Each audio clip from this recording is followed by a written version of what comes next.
This is Teamsters Talk. I'm TC.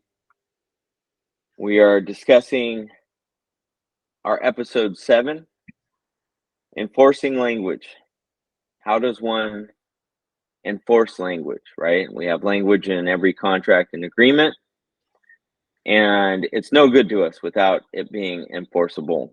And so we're going to explore that subject tonight and try and figure out good strategies and good understandings of ways to approach language and make it enforceable.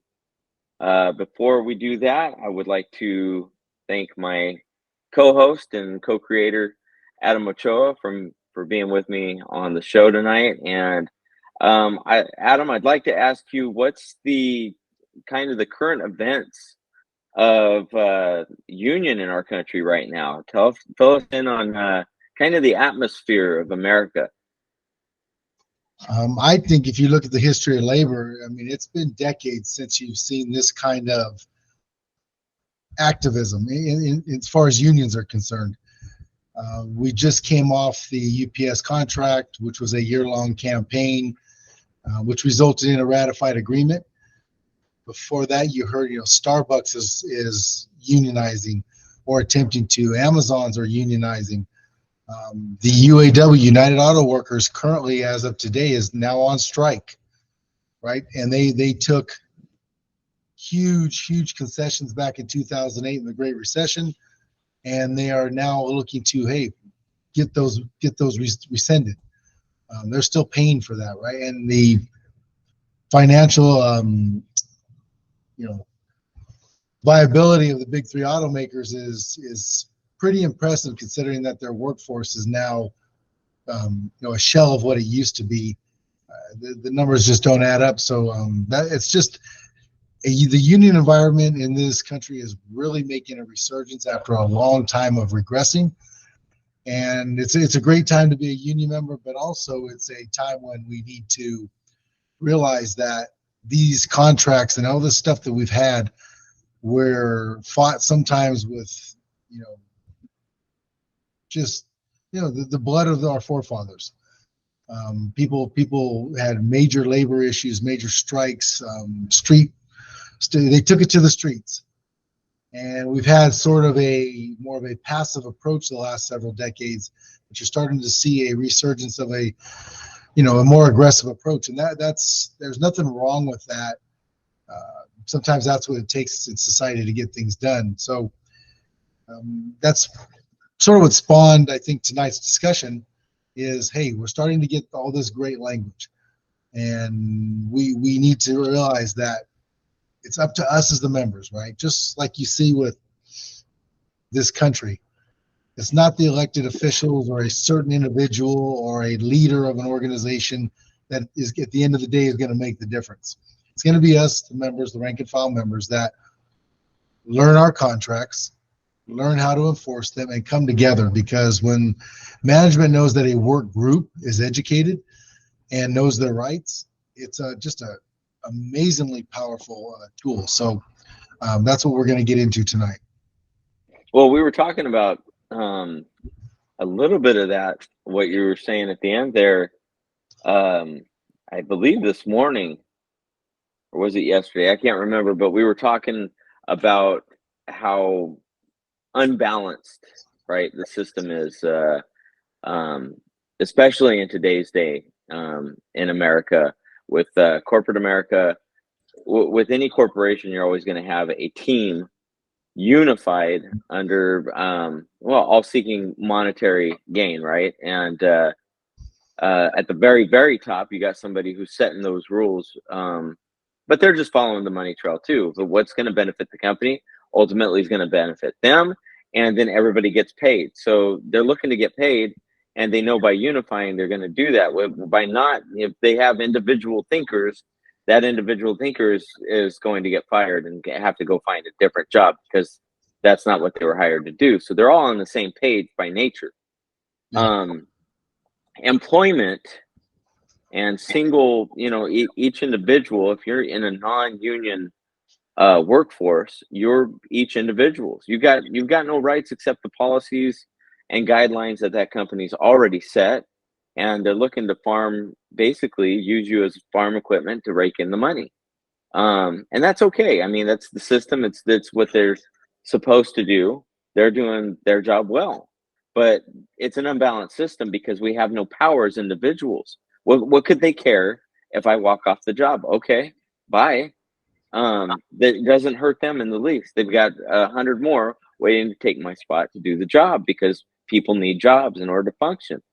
Well, by unionizing, you tip the scale back to a balanced system, and basically you give yourself leverage to be unified as they are in order to make certain demands, in order to make a rather, instead of a ranking, which they still rank us, right? There's a job to be done, and they tell us what needs to be done in order to get there, but that's just part of the job. It's really a partnership at that point because we're on the same level.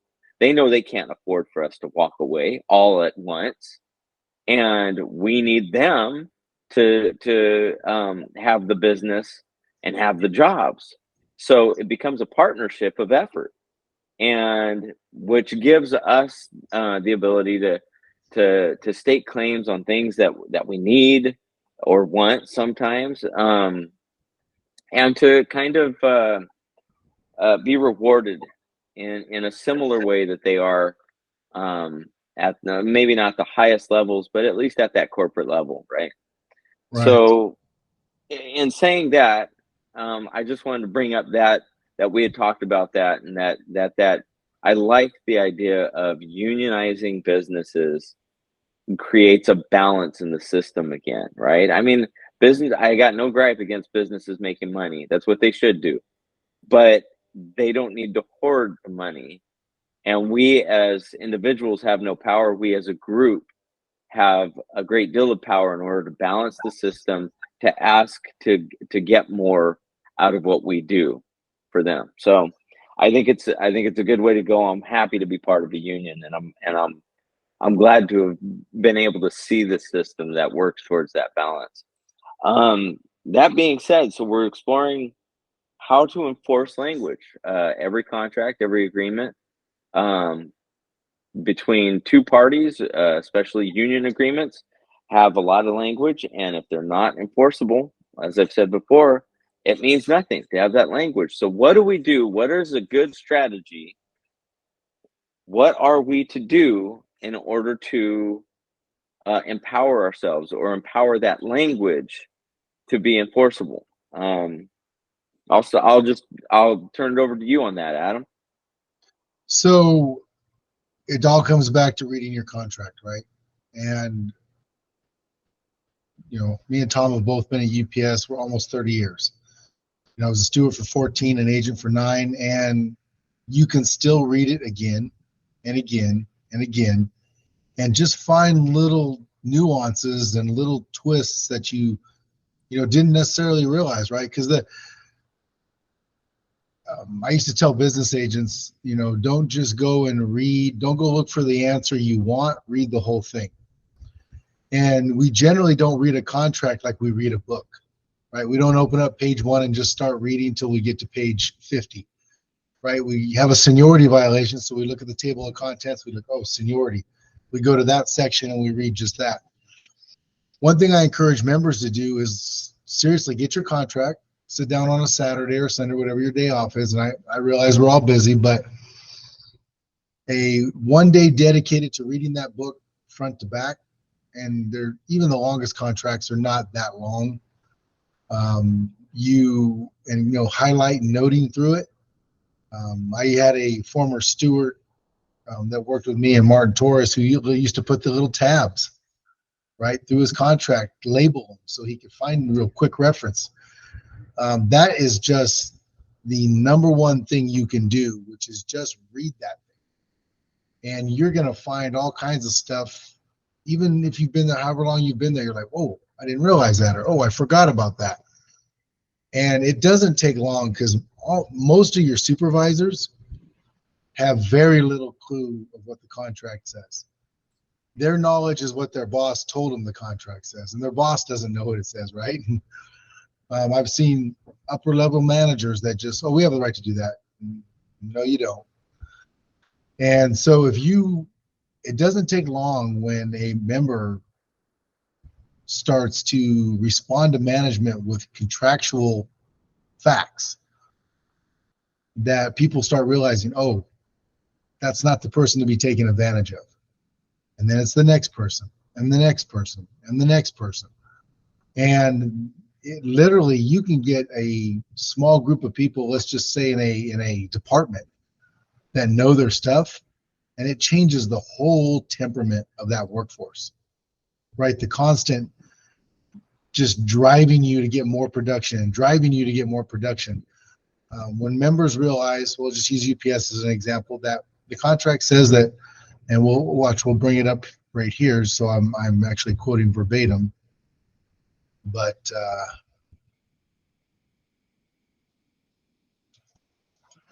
so if you look at Article 37 in the UPS agreement, and here is, you see right there, it says Article 37, which is management and employee relations, and it continues at the top of this page here.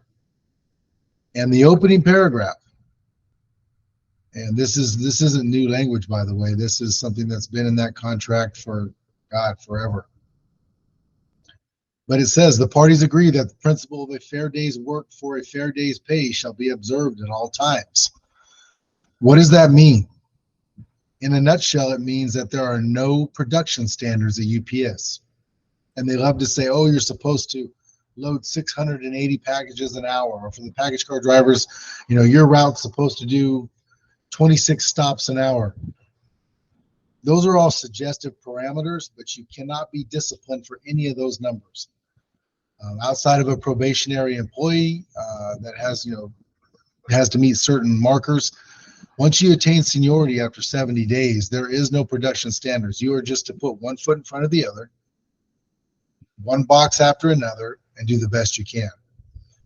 But management will constantly tell people, you've got to hurry up, you're not getting enough done. And the argument should be, hey, I'm doing the best I can. And the language is right there. It says, the employer shall not in any way intimidate, harass, coerce, or overly supervise any employee for the performance of their duties. If a supervisor stands there and watches you the entire time, and that's a form of harassment, right? We all know that someone can stand there and just stare at you the whole time, and that's a way to get you to work faster and make you feel nervous, like you're being watched. So when you come back to what we were talking about, if you got just that to be understood by our workforce, they would be, that alone would empower our workforce with management to understand that, listen, be safe, right? They're always telling you, right? Be safe, but hurry up. Well, it should be, hey, be safe and work at a safe pace.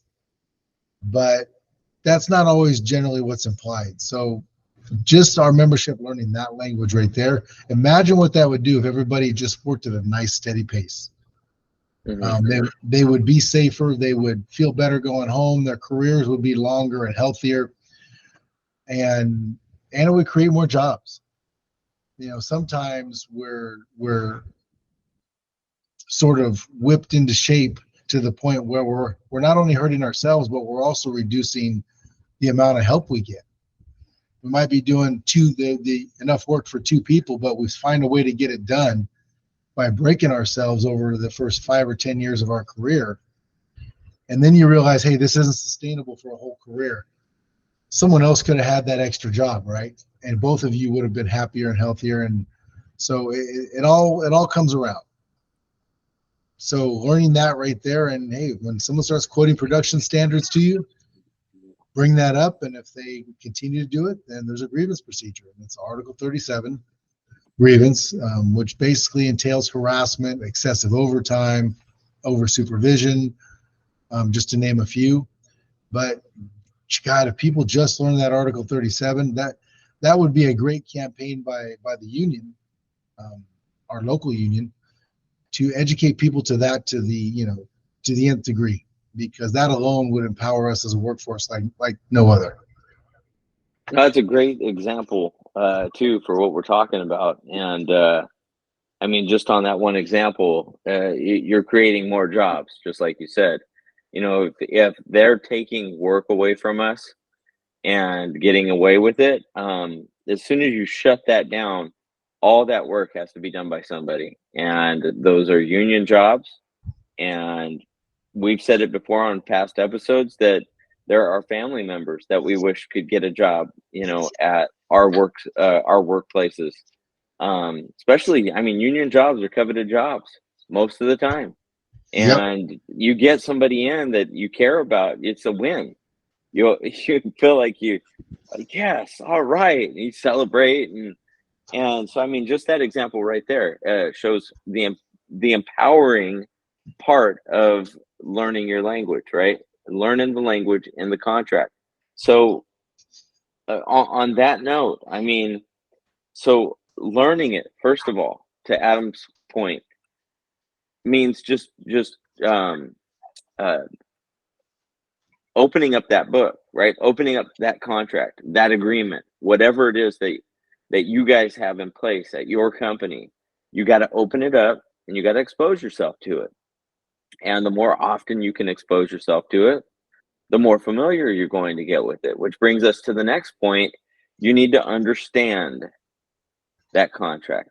So understanding it, the exposure comes first. Reading it, knowing it, getting more and more familiar with it, and the more familiar with it you get, your understanding of how it's implemented, how it's meant to be used, how it can be used, the nuances that fall into the gray areas. You're going to start to understand all that and see it with a clearer picture. And to Adam's point, you become less able to be taken advantage of, and people just leave you alone, especially management. Management just everybody who is your coworkers don't leave you alone because they want to know what you think about this that happened to them, or what can be done about Johnny because I heard that management did this to them. Can you believe that? What do you think they had ground to stand on? Well, you know, that's a moment where you have the ability not only to educate your fellow coworker, but also to impress upon them, hey, you know, the only reason I know this is because I'm opening up this book. You should do the same thing. You know, we should have, and maybe we should get the group together before work and kind of study a part of the contract. You could start, I know it's cheesy, but you could start little contract, you know, come get a group of guys or girls, um, whoever's part of your work group to come in a little bit earlier and talk about a part of the contract, you know, gain understanding together. Now you're empowering each other. And the part of it being a group effort is what the union is all about. And the more you strengthen that, the more empowering the language becomes, because the more people that know, the more people that understand, the more people who talk about it, then that's more people that can't be taken advantage of.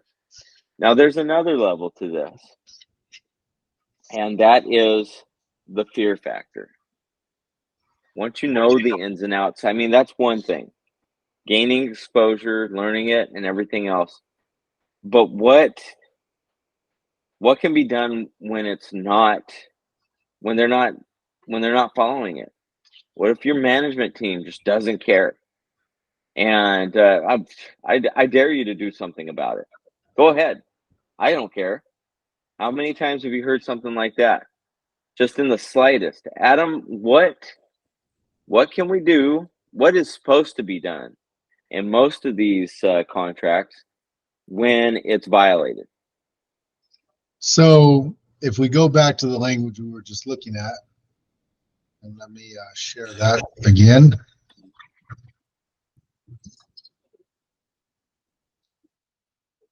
So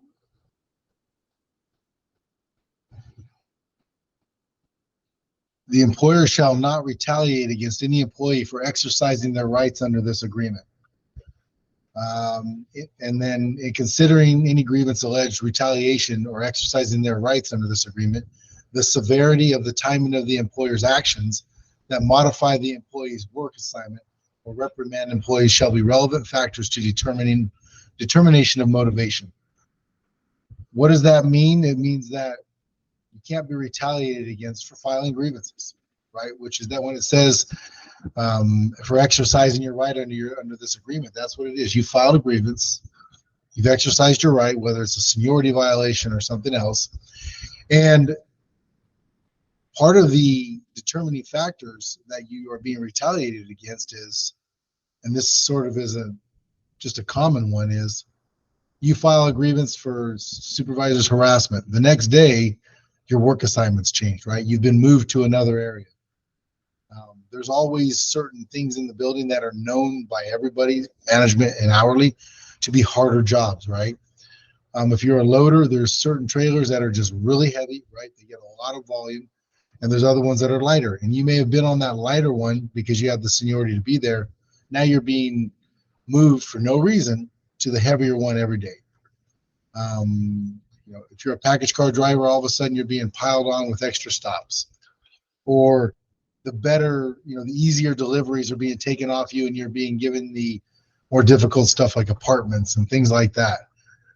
There's literally just multiple things you could use to show that you're being retaliated against. The next line there here in the yellow is the employer will treat employees with dignity and respect at all times, which shall include, but not limited to, giving due consideration to the age and physical condition of an employee. Employees will also treat each other as well as the employer with dignity and respect. So everything comes into play. Your age, your physical ability, everything, which comes back to a fair day's work for a fair day's pay. Do not get caught in the trap of thinking that you have to hit a production standard, because you don't.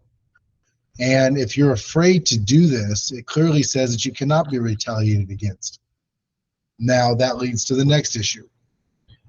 Sometimes members say, well, I filed a grievance, they retaliated, and I brought something up, and nothing was done about it. There's mechanisms for that too. And this time is probably not the time to get into that. But in the meantime, continue to follow up with your union, right? Hey, I want to file a grievance for harassment. And your local union shouldn't talk you out of that, because harassment is a individual thing, right? Just because myself or Tom doesn't feel that that's harassment, we're not the ones that it's happening to. So the best policy is for the union to file the grievance so that there's a paper trail, right?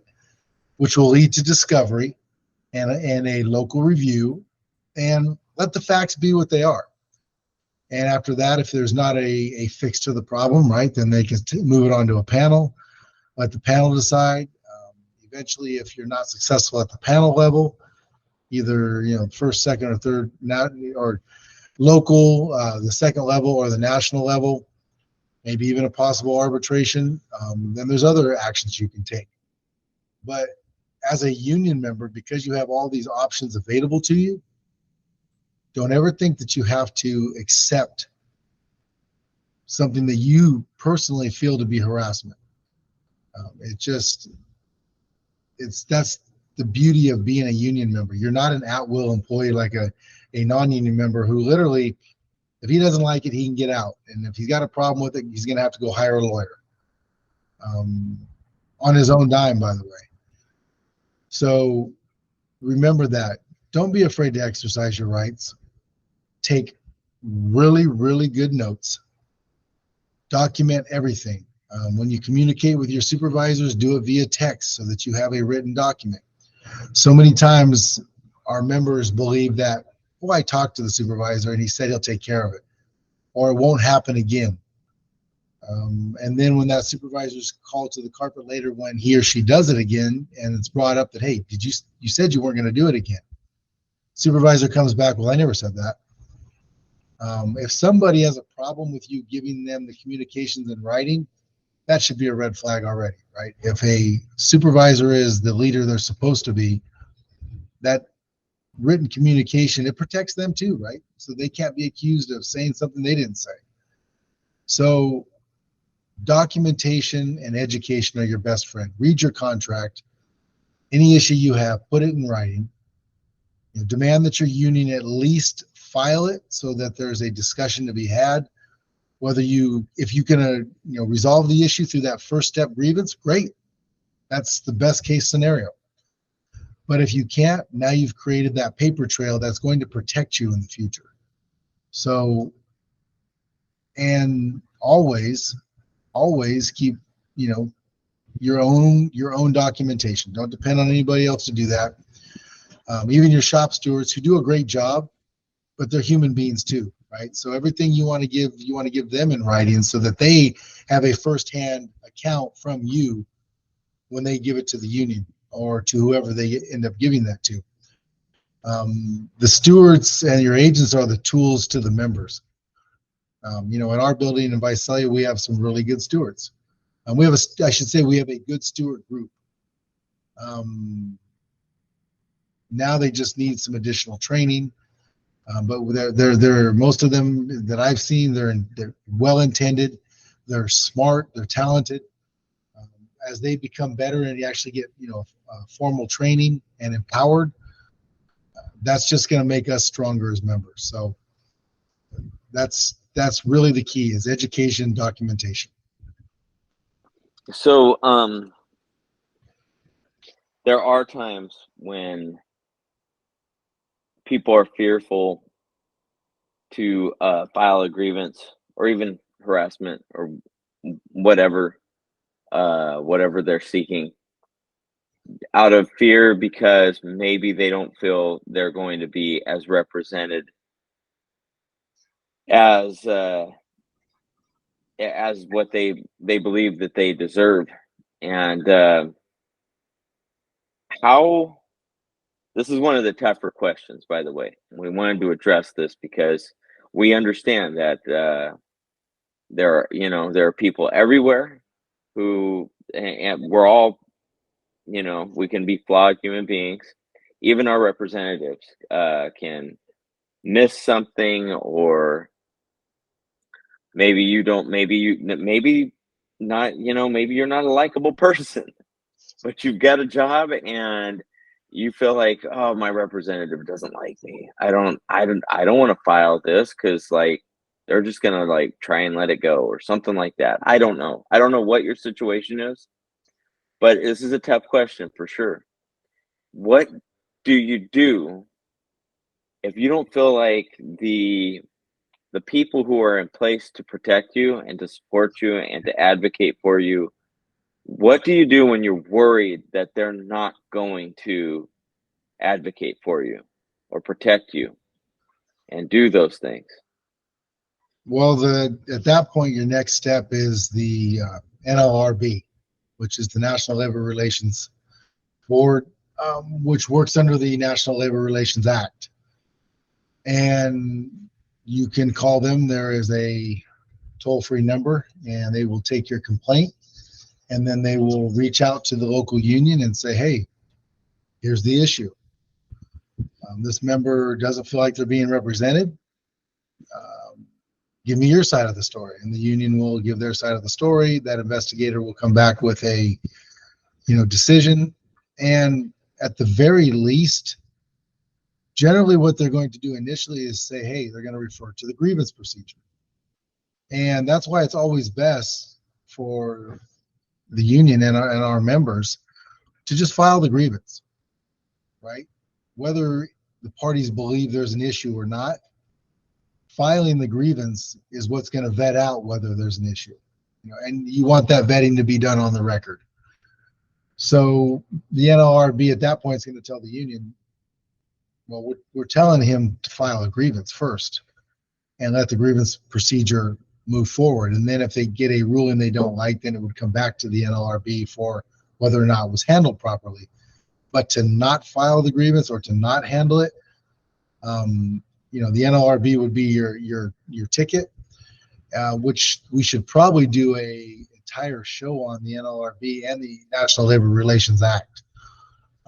That's a big topic, but a one that really is the foundation for union members. It's what gave us collective bargaining. It's what gave us a lot of the initial rights, the right to join a union, to not be retaliated for being in a union. That's a great topic for another, and we'll reference that department and that document from time to time. So, but you should write that down. Look up the National Labor Relations Act, and then the NLRB, which is the National Labor Relations Association or Board. And there's toll-free numbers for that if you don't feel that what you are doing or what you're asking of your representatives is working. I have another suggestion for those who might not want to rush right out and call the NLRB. I would suggest that might be a last resort, and if it's gotten that bad, you might be calling often at that point, right? So before you pull the trigger on that drastic, I'd like to suggest a strategy, and my strategy involves learning more, and I would like to suggest to Adam that in regards to future episodes, not only do we do the NLRB and understanding all that involves, and somewhat of the history of that, but also that we train all of our viewers and what it looks like to be a shop steward, and what maybe a little bit of the inner workings of the union as well, what a grievance process looks like, how it's to be done correctly, and what the inner workings of the union is at the local level in regards to those grievances. And the reason I want to do that for our viewers is because if you're trained as a shop steward, and don't get me wrong, I don't want anybody receiving a training where they understand the ins and outs of being a shop steward and the grievance procedures, and then take that and go, well, I can stand up to management on my own now. I know my rights, because listen to me and hear me out clearly. You are not federally protected like a shop steward is. So you still need to go to your shop stewards.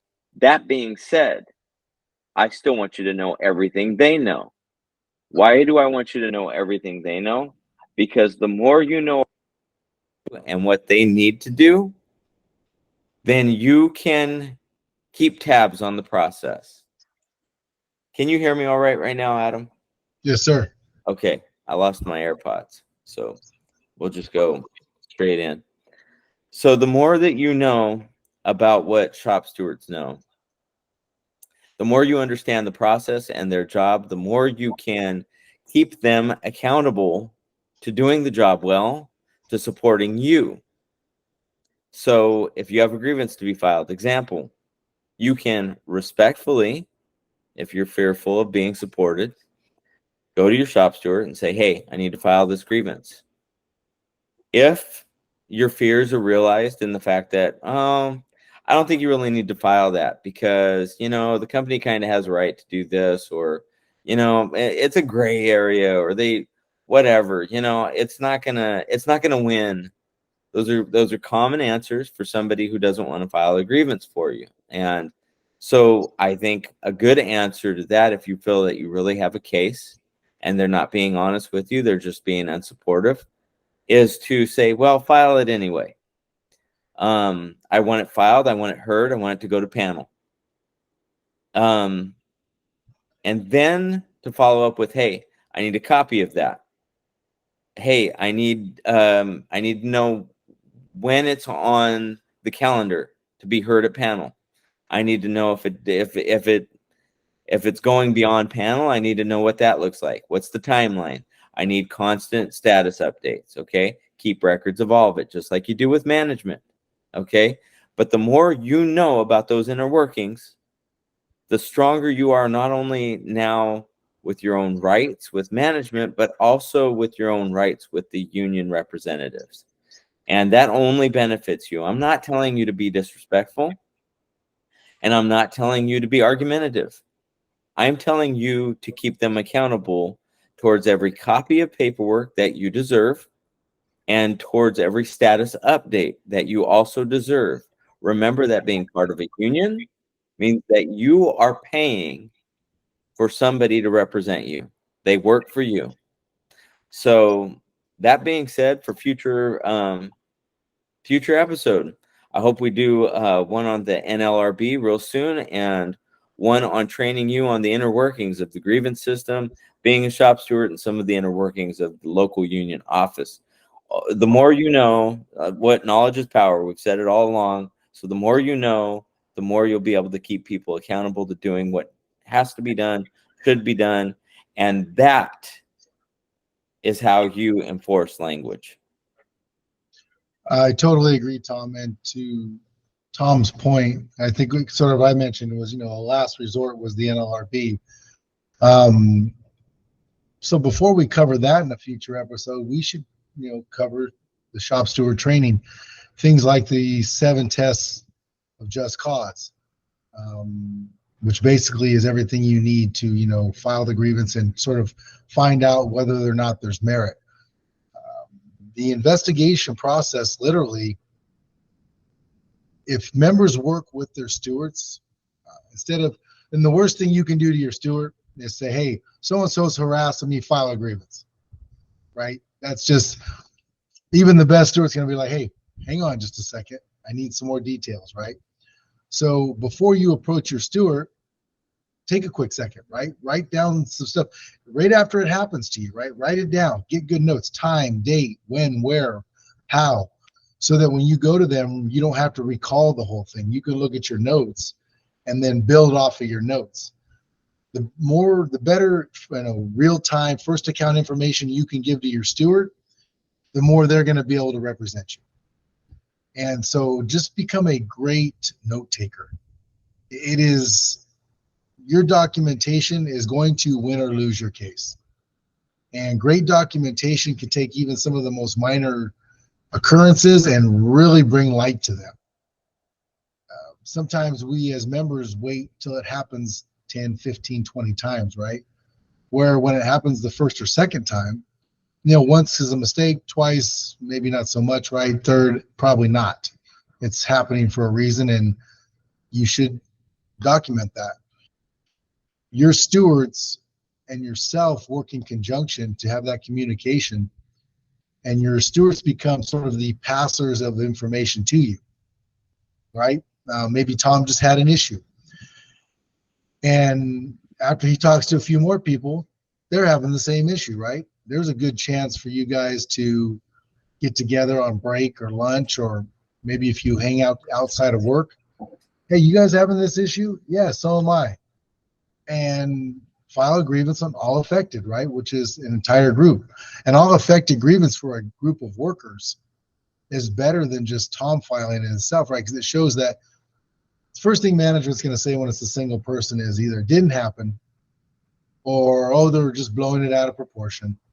But when an entire department or entire work group is speaking on behalf of that and saying, yes, this happened to 4, 5, 6, 7, 50 of us, man, that's a much more powerful tool. And to have real-time accounts of that issue, that's going to make you and your stewards that much more powerful.